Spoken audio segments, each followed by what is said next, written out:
lagi, sore dikasih Tuhan dari jemaat GBI Macquarie Park di Sydney. Tema dari Gembala Saudara dari Pastor Yonatan untuk bulan Juni itu menarik. Home, sweet home. Wah, itu kata yang luar biasa. Nah, saya untuk bahasa Indonesia sulit diterjemahkan. Home, sweet home. Tapi kita tahu apa itu home, sweet home. Sebuah suasana rumah yang betul-betul bisa nikmat, bisa enjoy, bisa santai, bisa rileks. Saudara, dunia mengakui. Sebelum kita lihat Alkitab, lihat firman Tuhan tentang home sweet home, mari kita buktikan untuk dunia dulu. Ternyata seluruh manusia di dunia itu merindukan bisa berkata, aku mau pulang. Nah, kata aku mau pulang itu artinya dalam sekali. Secara psikologis, saudara, kalau ada orang nggak pernah seumur hidupnya berkata aku mau pulang, berarti orang itu paling menderita hidupnya. Karena orang yang nggak bisa berkata aku mau pulang, berarti dia nggak ada tempat untuk dia bisa rest, istirahat. Dia bisa begini lah. Tahu nggak rasanya? Kalau sudah capek sudah Pak, terus begitu sampai rumah, itu penting. Home sweet home. Saya beri contoh tentang Jakarta atau tentang Sydney lah. Ya, maaf, saya memberi contoh orang yang kelas menengah ke bawah. Kerjanya kasar, kerjanya capek, misalnya ya. Entah, mungkin lagi ada orang bangun gedung, lalu dia kerja di situ. Memang beda antara Indonesia dengan Australia soal apa itu social security-nya, jaminan sosialnya. Tapi kita bisa merasakan. Misalnya ada orang kerja di daerah Priok, Jakarta. Yang nggak ke Jakarta, tanyain ke Jakarta. Saya beri contoh. Tapi rumahnya ya itu jauh, ada di Jakarta Selatan. Ngomong aja daerah Cipete. Nah, kerja di Pelabuhan Tanjung Priok itu Jakarta Utara. Berat kerjanya. Warga pas-pasan, anaknya 3. Sewa kamar, bukan rumah, kamar. Gak ada kamar mandi, gak ada dapur. Itu dapur kamar mandi rame-rame di luar. Rumah petak tau ya. Tapi kalau rumah petak yang sempit diisi 5 orang, tapi itu home sweet home. Gak ada yang mewah, AC gak ada, boro-boro AC. Kipas angin mungkin ada, kecil. TV juga mungkin kecil. Nah, kalau dia sudah capek kerja pulang dari Tanjung Priok, harus naik angkot mungkin 4 kali ganti baru sampai Cipete, Jakarta Selatan. Keringat, badan kotor, mungkin bau juga. Dan kalau naik angkot nggak pakai AC, kecuali naik busway di Jakarta. Saya mau cerita. Sepanjang perjalanan dari Priok sampai ke rumahnya, si bapak ini membayangkan, aduh, aku ingin cepat sampai rumah. Aku ketemu istriku, aku ketemu anak-anakku, aduh, nanti aku makan, enak sekali. Aku mandi dulu, terus masuk rumah, aduh, aku bisa baring-baring, bisa santai dengan mereka. Saya bisa bayangkan nggak yang namanya home sweet home? Ada rumahnya cuma 1 kamar. Hanya tempat itu mereka makan di situ, tidur di situ. Kalau mandi semuanya ada di luar, masak juga di luar. Tapi kalau itu home sweet home, waduh, itu surga di dunia. Tapi saya beri contoh sebaliknya. Ada rumah mewah. Mungkin kalau di Sydney, di daerah Double B, ya, itu rumah-rumah orang kaya. Atau di Sylvania Water, yang di depan pantai, depan air misalnya. Kalau di Jakarta, nggak tahu daerah mewah yang mana, begitu ya. Tapi ada suami-suami, maaf jangan tersinggung. Kalau mau pulang itu telepon dulu, entah ke pembantunya atau ke anaknya, tanya, Bi, ibu sudah tidur atau belum? Maaf, kira kira-kira kalau ada suami mau pulang, tanya istrinya sudah tidur atau belum. Rumahnya mewah, berarti ada yang nggak beres. Maka rumah semewah itu bukan home sweet home. Nah, saya harap contoh ini bisa menyadarkan kita. Kenapa Pastor Jonathan sebagai gembala minta tema ini pada bulan Juni? Saudara, ayo kita periksa keluarga kita masing-masing. Begini, dalam bahasa Indonesia kita tidak menemukan perbedaan rumah ya rumah. Tapi kalau dalam bahasa Inggris ada home, ada house. Bahasa Mandarin beda, ada Fangzi, ada Jia. Bahasa Jerman juga beda, ada house, ada heim. Bahasa Belanda juga sama, ada perbedaan. Ada huis, ada thuis. Bahasa Jawa juga ada. Griyo itu house, panggenan itu home. Nah, mari kita temukan. A home itu nggak bisa dibangun dengan uang, catat.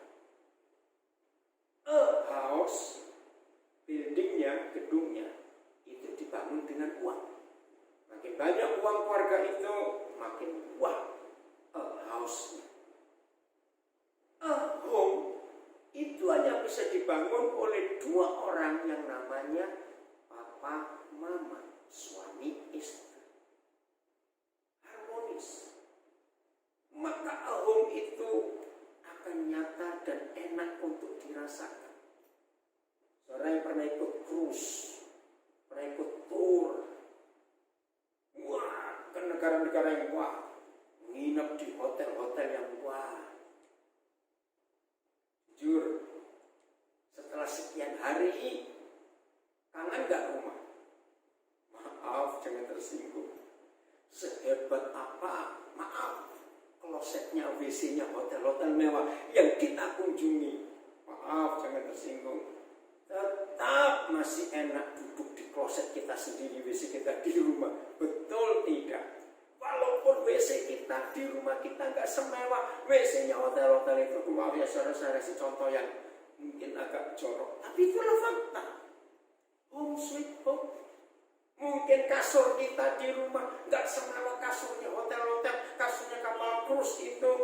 Tapi begitu sampai rumah, betul nggak? Aduh lega, letakkan semua barang. Aduh aku mau santai dulu Itu loh home sweet home. Sambil kita mendengar pelajaran ini, mari kita periksa. Rumah kita sudah a home atau masih just a house?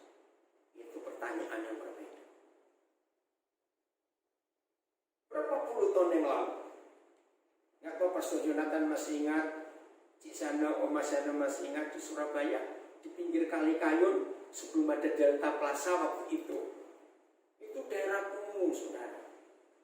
Kami sering penginjilan di situ, menolong orang-orang tunawisma homeless itu ya, yang rumahnya nempel di dinding jembatan, lalu atapnya cuma pakai kardus atau pakai seng. Tapi buat mereka rumah. Nah, saya perhatikan, ini saya dulu pernah buat research, nanti saya kembali lagi ke homeless itu ya, tunawisma. Saudara, siapa pernah mempelajari? Kalau ada pesta yang meriah, pesta yang wah, pokoknya hebat, makanannya, musiknya, balon-balonnya, acaranya ramai, dan kita ngajak anak-anak dan beberapa keluarga ngajak anak-anak juga. Pernah dengar? Kalau anak-anak sudah capek, lalu kata satu saja diucapkan, pulang, pulang. Ingat, bujuklah sampai rasanya. Nggak ada kata lain, pulang.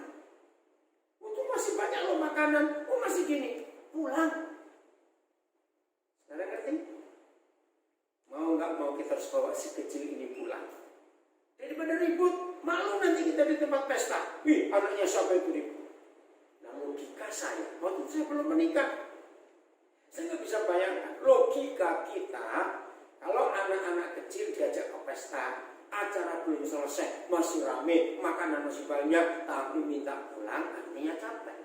Dan kalau mereka capek, berarti mereka pulang mau istirahat. Betul? Tapi yang pernah punya anak catat. Faktanya, setelah anak-anak ini sampai rumah, jawab, tidur atau main lagi. Begitu sampai rumah, copot semua pakaian pesta, tinggal pakai kolor saja.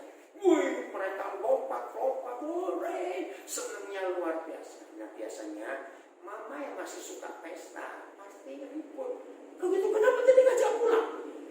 Nah, kalau anak-anak bisa jawab, ajari anak-anak, katakan pada mama papamu, ya udah mama papa balik sendiri ke tempat pesta, kami di rumah saja, maaf. Nah, di situ saya mempelajari, saudara, ada apa dengan kata pulang? Termasuk anak-anak tunawisma di pinggir kali kayu waktu itu yang kami layani. Kami ajak ke THR waktu itu yang Taman Hiburan Rakyat di Jalan Kusuma Bangsa Surabaya. Wah, kok saya capek. Pulang. Mulai. Itu orang Surabaya bilang, loh, segini ini belum selesai loh. Itu masih ada itu. Enggak, pulang. Pokoknya mulai. Saudara, pada rumah mereka cuma nempel di dinding sungai. Kardus alasnya. Tapi buat anak-anak, tempat hiburan rakyat yang meriah, ya ternyata kalah dengan rumah mereka yang cuma gubuk pulang, home sweet home. Mari kita jujur pada diri kita sendiri. Bagaimana suasana rumah kita? Ayo kita belajar. Apa sih kata rumah? Apa konsep keluarga, konsep rumah bagi Bapa di surga? Jauh sebelum ada manusia di dunia. Nah, sekarang kita lihat Alkitab. Itu tadi fakta secara nyata di dunia ini. Orang sangat menantikan rumah. Maka itu 90 sekian persen. Kenapa ada anak-anak kena narkoba? Anak-anak rusak di jalan. Anak-anak, ngeri. Karena anak-anak itu cari suasana surga, cari home. Tapi di rumah nggak dapat. Karena papa mama rajin bertengkar. Akhirnya mereka cari home di luar rumah. Maka itu begitu banyak street kids. Karena di rumahnya nggak ada home, nggak ada surga. Dan 100% kalau anak-anak mencari home, mencari surga di luar rumah, maka neraka yang mereka dapatkan. Dan rusaklah hidup. Mari kita buka Kejadian 2 ayat 8. Apa sih kata Papa di surga tentang home sweet home? Kejadian 2 ayat 8. Menarik sekali saudara, kita belajar firman ini. Kejadian 2 ayat yang ke-8. Maka kita akan hidup dalam damai sejahtera dan sukacita yang luar biasa. Kejadian 2 ayat 8. Ini konsep Tuhan tentang keluarga, home sweet home, rumah yang menyenangkan, bukan fisiknya, bukan harganya, bukan besar kecilnya, bukan materialnya, tapi suasananya. Selanjutnya, Yahweh Tuhan membuat taman di Eden di sebelah timur. Disitulah ditempatkannya manusia yang dibentuknya itu. Boleh nggak saya ganti manusia dengan kata keluarga? Karena memang ini Tuhan menempatkan Adam dan Hawa sebagai the first family on earth, sebagai keluarga pertama di dunia. Jadi konsep Papa di surga tentang keluarga itu home sweet home. Jadi bukan bentuk bangunannya, tapi suasananya. Ini yang kita harus tahu, saudara, suasananya. Begini, selanjutnya Yahweh Tuhan membuat taman di Eden di sebelah timur. Disitulah ditempatkannya keluarga yang dibentuknya. Keluarga yang dilahirkan, diciptakan, ditempatkannya, ditaruh. Ini luar biasa. Ayo, kebetulan saudara tinggal di Sydney. Bagi saudara yang belum tahu Eropa, tahu Sydney atau tahu yang lain, semua negara yang pernah dijajah oleh Inggris, apalagi Australia masih Commonwealth. Saudara lihat Singapura, saudara lihat Malaysia, saudara lihat Hong Kong yang pernah diduduki Inggris, saudara lihat ke Medan. Medan itu dibangun oleh Raffles, ya. Saudara lihat beberapa daerah di Indonesia yang pernah dijajah oleh Inggris. Lihat kebun raya Bogor, itu Inggris bukan Belanda. Jadi Inggris itu negara yang paling suka membuat taman. Maka itu semua bekas jajahan Inggris pasti banyak tamannya. Apalagi Sydney, wih tamannya, ya, betul gede-gede dan menyenangkan sekali. Nah sekarang bayangkan, Eropa itu negara yang dikuasai Alkitab sebelumnya. Maka itu taman Eropa itu di samping udara, cuaca mendukung. Tapi karena lihat ayat ini, maka itu istana-istana raja di Eropa selalu taman itu utamakan. Dan ada sampai hari ini, itu luar biasa. Begini konsep Papa di surga tentang keluarga. Jadi Papa mau semua keluarga di dunia ini hidup dan tinggal dalam suasana taman. Keren gak saudara?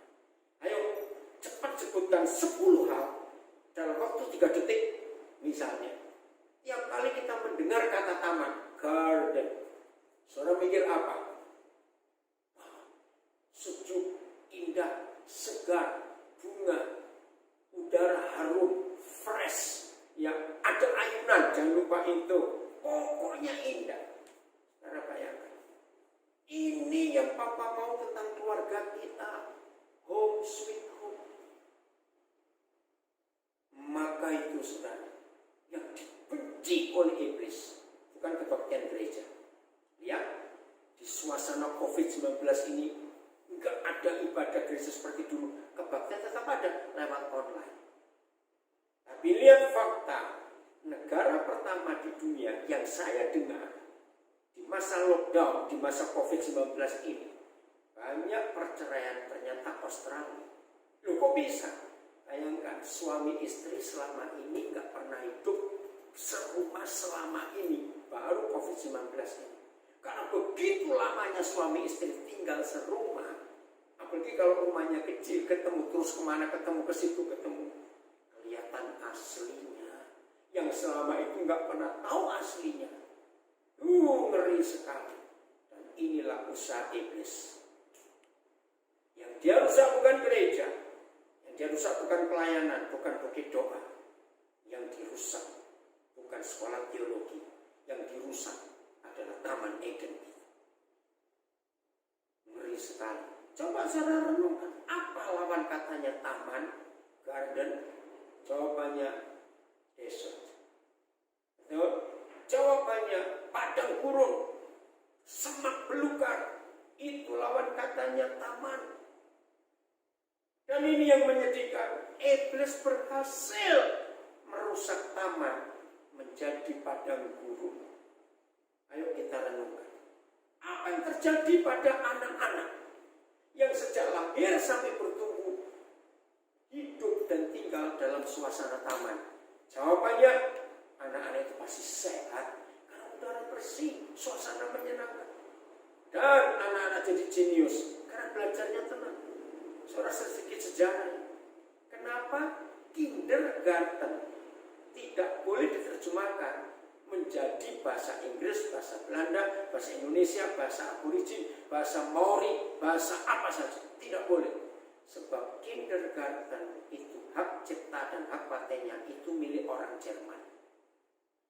Mereka di akhir abad yang ke-19, jadi tahun 1800-an, ada seorang anak pendeta dari kota Dresden di Jerman membaca Kejadian pasal 3. Bagaimana Tuhan hidup, bagaimana Adam dan Hawa hidup dengan Tuhan di Taman Eden itu.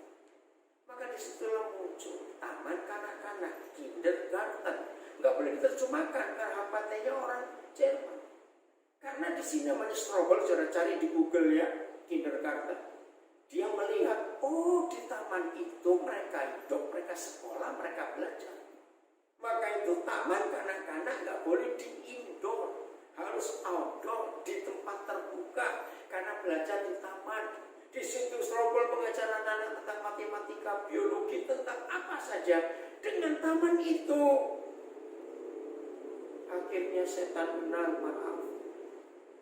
Apa yang terjadi pada anak-anak kalau hidup di padang gurun, padang tandus, semak belukar? Oh, saudara, ini yang terjadi dengan dunia sekarang. Saudara klik di Google, cari Mother Teresa. Tahun 79, dia dapat hadiah Nobel perdamaian. Luar biasa ini orang. Lalu diundang untuk speech di gedung United Nations di New York, gedung PBB. Saya sering ikuti Mother Teresa ini kalau ngomong pelan, halus, damai.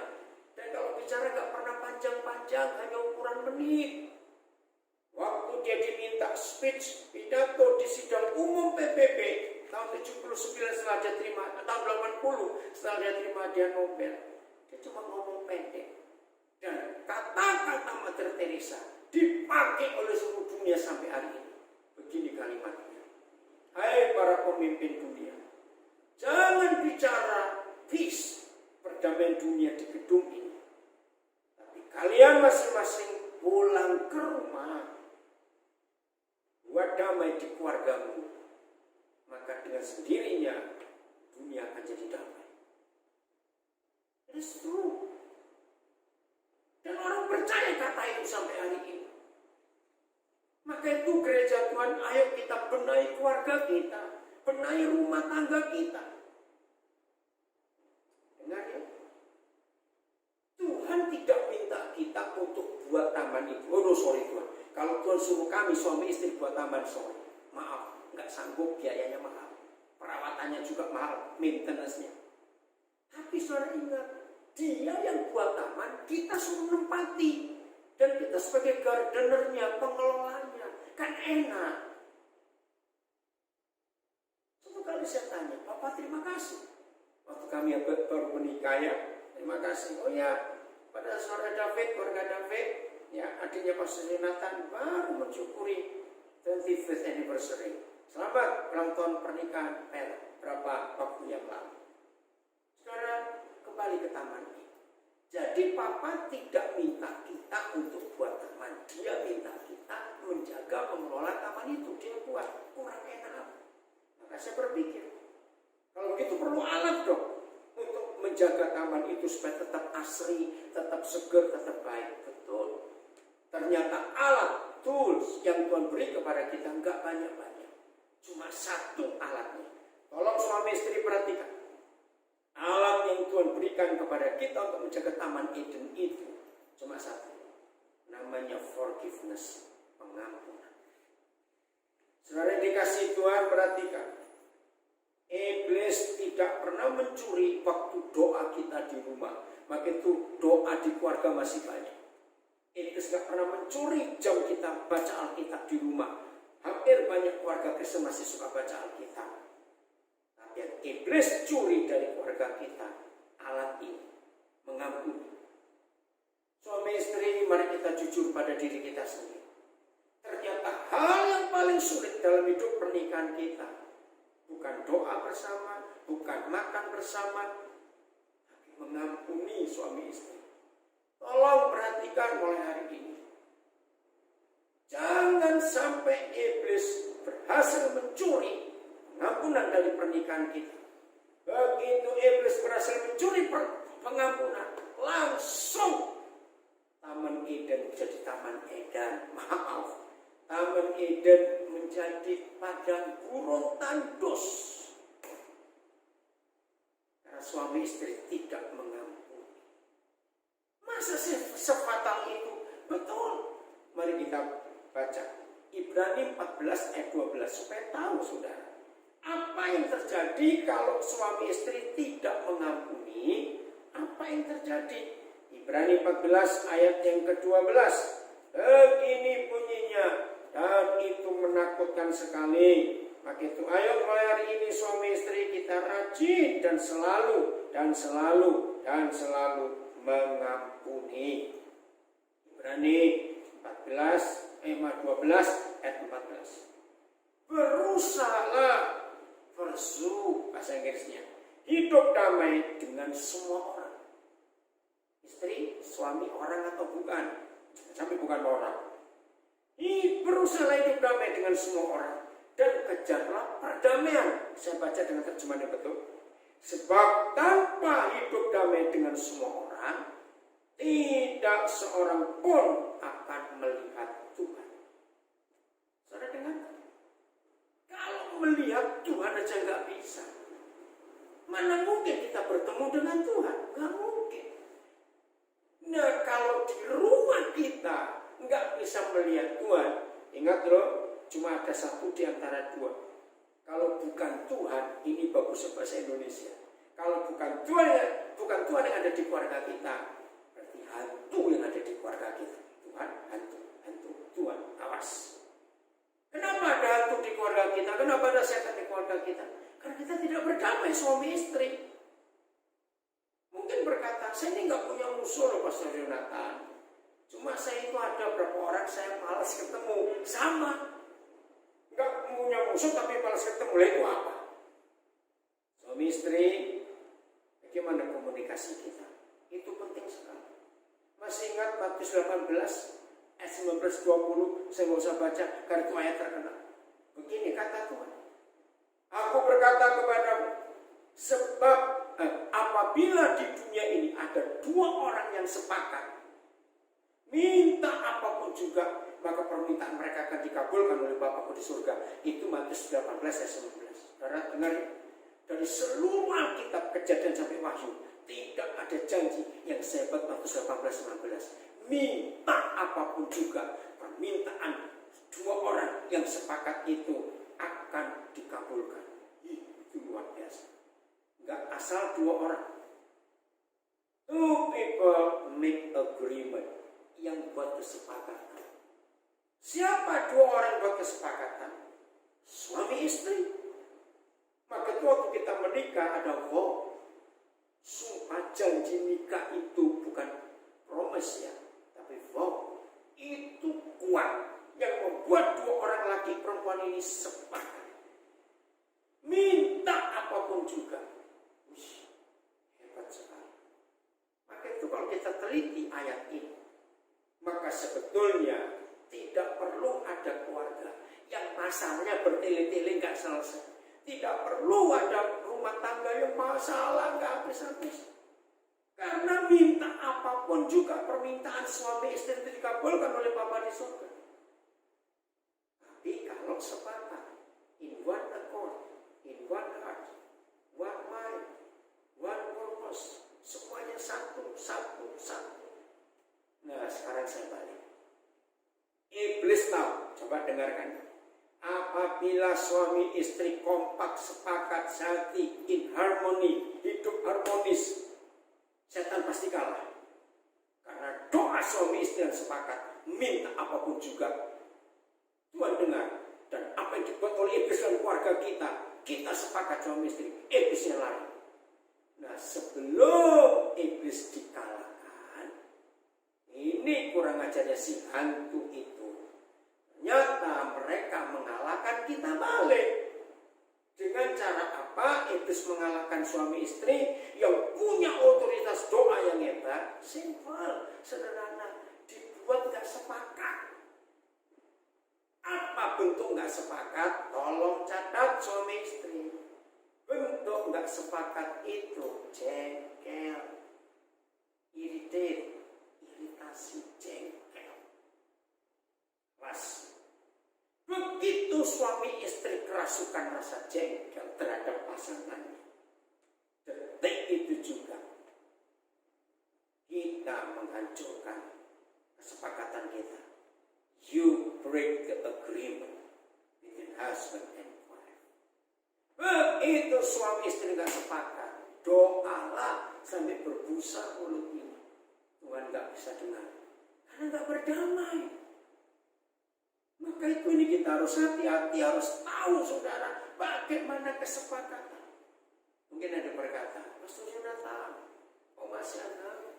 Saya tuh gak jengkel kok, cuma sama aja. Betul? Nah kenapa bisa?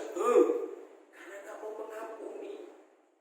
Maka itu jangan pernah izinkan hantu setan itu mencuri alat satu-satunya untuk menjaga taman Eden itu, yaitu mengampuni. Yang belum menikah belajar loh ya. Menikah itu gampang, nggak punya duit ngutang bisa untuk pesta, maaf. Tapi menjaga pernikahan kita itu perkara lain lagi. Bagi tolong yang belum menikah, pesan ini baik-baik, satu-satunya hal yang paling penting dalam pernikahan kita nanti kalau sudah menikah, maintain the harmony, maintain, menjaga keseriusan, keharmonisan kita. Cuma satu kok, ampuni. Coba suami istri ya, saya ngomong begini. Ada nggak orang yang selama hidup nggak pernah buat salah? Ulangi, ada tidak manusia selama hidup nggak pernah buat salah? Jawabannya pasti nggak ada. Berarti semua kita pernah buat salah. Dan besok-besok kita bisa salah lagi tidak? Jawabannya ya tentu, ya sudah. Kalau kita sadar kita nggak buat salah dan besok-besok akan salah lagi, maka kita ini biadab, saudara. Dengar kata biadab ini. Maaf, anggap itu biadab, nggak apa-apa lah. Maaf ya, saya mau bahasa Inggris, pastor. Maaf. Kita ini biadab kalau memaksa yang di samping kita untuk tidak boleh salah. Sombong. Kalau kita nggak bisa memaafkan, nggak bisa mengampuni di samping kita, suami istri ini penting. Maka itu home sweet home jadi hell, jadi neraka. Istilah bahasa Indonesia neraka jahanam, soal neraka jahanam akan terjadi di keluarga kita ketika suami istri tidak berdamai, tidak mengampuni. Setan yang masuk. Dengar, apa akibatnya kalau setan bekerja? Ya anak-anak kita jadi korban. Suami istri nggak berdamai, ingat anak-anak kita selalu akan jadi korban. Maka itu ampuni. Jangan berkata nggak bisa. Sekian puluh tahun aku menikah, dia buat salah yang sama terus. Ada memang orang seperti itu, tapi saya tanya balik. Kepada saudara yang kecewa dengan pasangan, kan sudah dimaafkan puluhan kali, masih buat yang sama. Saya tanya balik, apakah saudara dan saya gak pernah buat itu kepada Tuhan? Kita sering salah dan salahnya sama terus. Jawab dulu dong, sebelum kita marah kepada pasangan kita. Jadi sebelum kita marah dan kecewa dengan pasangan kita, coba kita jujur. Kira-kira aku buat itu enggak kepada Tuhan seperti yang dia buat kepada aku? Kalau kita jawabnya ya, ya sudah, berdamai. 20 Matius 18 itu luar biasa. Begini kata Tuhan. Sebab di mana ada dua orang, nah saya pakai terjemahan yang betul ya. Sebab di mana ada dua orang dan orang-orang ketiga berkumpul dalam namaku, disitulah aku ada di tengah-tengah mereka. Wih, ini luar biasa. Siapa dua orang di ayat 20 Matius 18? Ternyata adalah dua orang di ayat 19. Siapa dua orang di ayat 19? Suami istri. Nah, kalau ada suami istri berkumpul, lalu ada orang-orang ketiga, ya itu anak-anak. Jadi saudara, home sweet home itu akan lengkap ketika papa mama harmonis, berdoa bersama-sama, mengajak anak-anak yang harmonis bahagia juga. Begitu keluarga berkumpul dalam nama Yesus. Siapa di tengah-tengah keluarga itu? Raja segala raja, the King of Kings, dan Tuhan di atas segala Tuhan, Yesus Kristus namanya. Itu luar biasa. Inilah home sweet home. Home sweet home bukan karena kita punya TV sekian puluh inch, kita punya alat-alat entertain di rumah yang harganya puluhan ribu dolar Australia, kita punya rumah yang mewah, mobil yang bagus. Tidak. Home sweet home karena ada Yesus Tuhan di tengah-tengah keluarga itu. Karena suami istri harmonis, anak-anak bahagia. Nah, sekarang saya tanya, keluarga yang ada Tuhan Yesus di tengah-tengahnya, ada gak setan goblok dan setan nekat berani nerobos masuk? Ingat pertanyaan yang konyol, setan goblok dan setan nekat. Kalau mereka tahu tahu di tengah-tengah keluarga itu ada Tuhan Yesus Kristus. Mereka berani masuk enggak? Enggak. Nah, apalagi setan pintar, lebih enggak berani masuk. Loh, maksudnya apa? Kalau yang goblok dan nekat itu kan enggak mikir. Itu enggak berani. Maka setan pintar itu setan mikir. Kalau ada Yesus di keluarga itu enggak akan berani masuk. Catat. Jadi home sweet home bukan karena mewah, makanannya enak, enggak. Karena ada Yesus di tengah keluarga kita.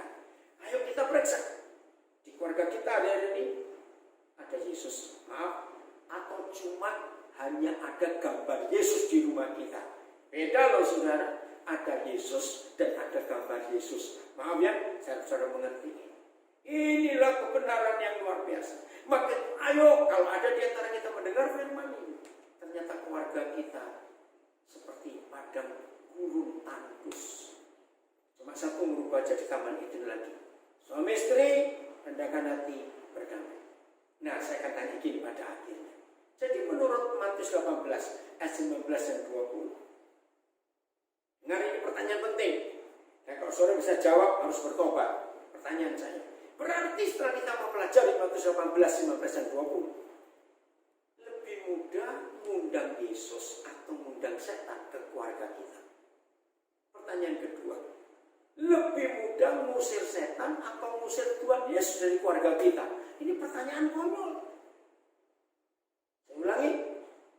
Berarti dalam keluarga kita lebih mudah mengundang setan atau mengundang Tuhan Yesus? Atau pertanyaan sebaliknya. Setelah kita belajar Matius 18, 19, dan 20, lebih mudah mengusir setan atau mengusir Yesus dari keluarga kita? Jawabannya mengerikan. Ternyata cukup banyak keluarga Kristen lebih mudah mengundang setan dan lebih mudah mengusir Yesus. Jawab. Maka itu anak-anak kita jadi korban. Ayo mulai hari ini dan selama bulan Juni khotbah gereja saudara selalu home sweet home. Maka mulai Juli dan seterusnya sampai ke Yesus datang, keluarga kita adalah surga. Taman Eden itu home sweet home. Dengan pengampunan, menerima kekurangan kelebihan pasangan kita. Anak-anak, hiduplah dalam taat-taatan Tuhan. Tuhan Yesus memberkati kita semuanya. Suatu hari kalau saudara terbuka semuanya pasti saya akan kembali ke sini bertemu dengan saudara. Sampai jumpa. Shalom.